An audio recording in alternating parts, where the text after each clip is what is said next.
So this is the Junior Certificate, Higher Level, 2019, Paper 1, Question 4. So Katie has a gross annual income of 52,460. 8.5% of this deducted in her pension contributions. The amount that is left is Katie's taxable income. Okay?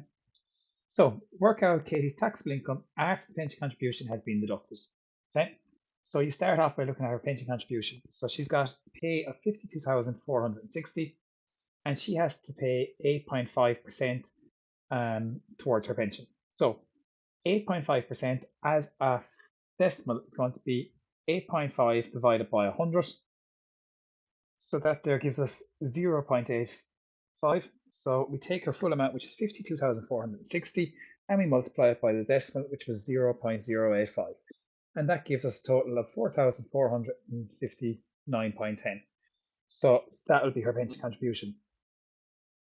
So in order to find out how much taxable income she'll have, we take her full amount, which is 52,460, and we take away the pension contribution of 4,459.10. And that leaves us with a total of 48,090. So our answer there will be 48,090. That brings us on there to part 2.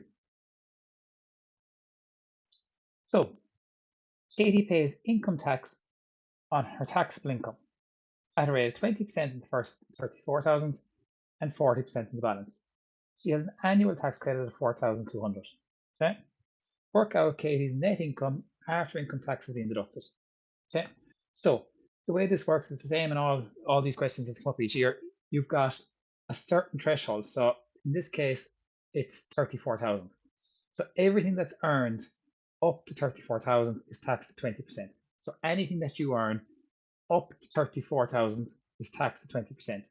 Now, we know that she has, we worked out in part A that her taxable income is 48,000.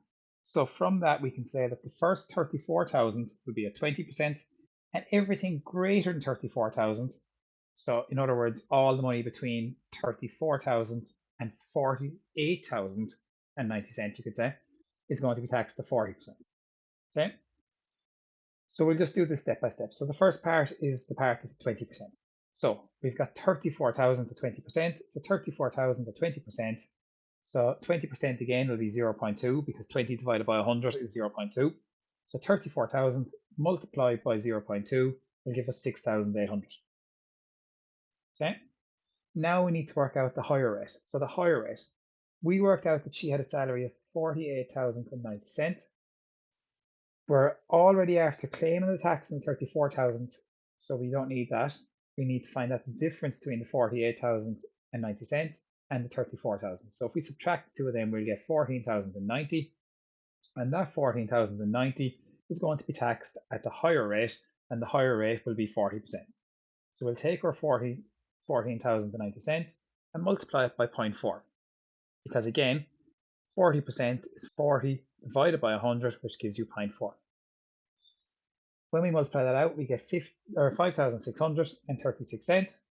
So the total amount of tax that's going to have to be paid is from your first rate is 6,800, and from the higher rate, it's going to be 5,636 cents. If we add them together, we get total amount of tax that needs to be paid of 12,436 cents.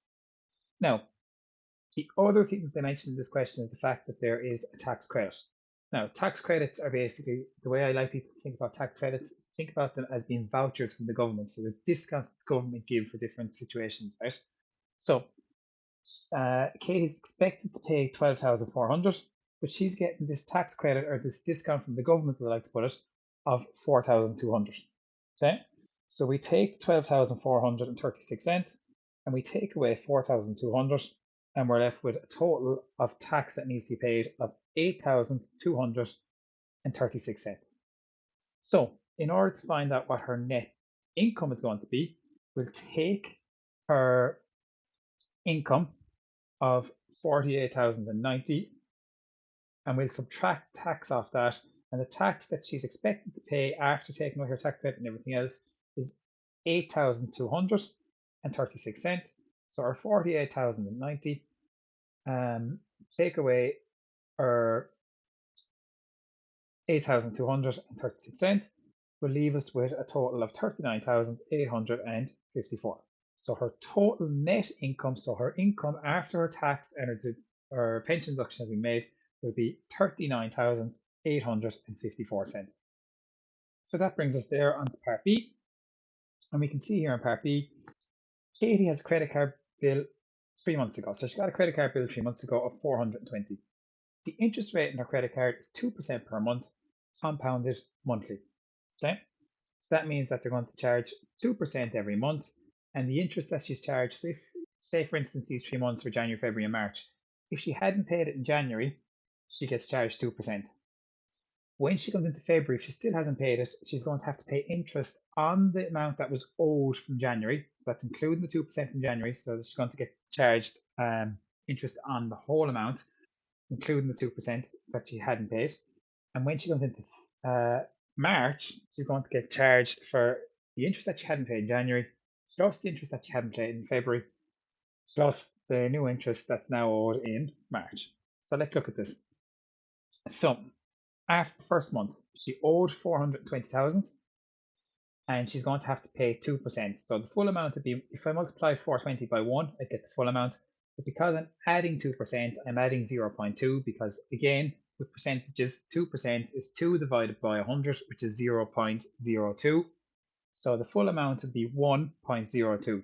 Okay, so 1 would be the full amount. If I'm adding 2%, I'm adding 0.2. So it's going to be 420 multiplied by 1.02, and that gives us a total there of 428.4. When we go into the second month, she's starting with that amount, which she finished up in the last month. So she's starting with 428.4. And again, we're charging an extra 2%.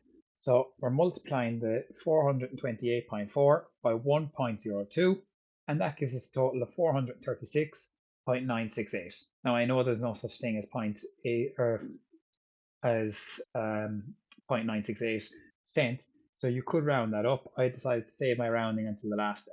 Okay, so when we're going into the third month, she's starting with 436.968. And again, we're multiplying this by 1.02 because it's an increase of 2%. And that gives us a total of 445.70736. And obviously, we're going to do this to the nearest cent. To be able to do this to the nearest cent, look at what comes there. So if we were to look at this here, okay, we'd be looking at around here. This number here, which is a 7, obviously. So that's, if that number is 5 or greater, it will cause the number in front of it to round up. And in this case, it's 7, which is greater than 5. So that's going to cause this 0 here to round up. So that will be 445.71. 445.71. Okay, that brings us on to part C. Okay. Katie bought a motorbike last year. Since she bought it, the motorbike lost 10% of its value. The value of the motorbike now is 12,150. So again, we're working with percentages. So they're saying that when she sold it, it had lost 10%. So when she bought it, it was at 100%. It lost 10%. So we're back down to 90%. So when she sold it, it was 12,150 was equivalent to 90%. Okay. And just to help us solve this, we'll say it's equal to 90%. Okay. So in order to find out what 1% is, we divide both sides by 90. So if we divide 12,150 by 90, we'll find out what 1% is, which is 135. And then in order to find out what 100% is, we divide both sides by 100.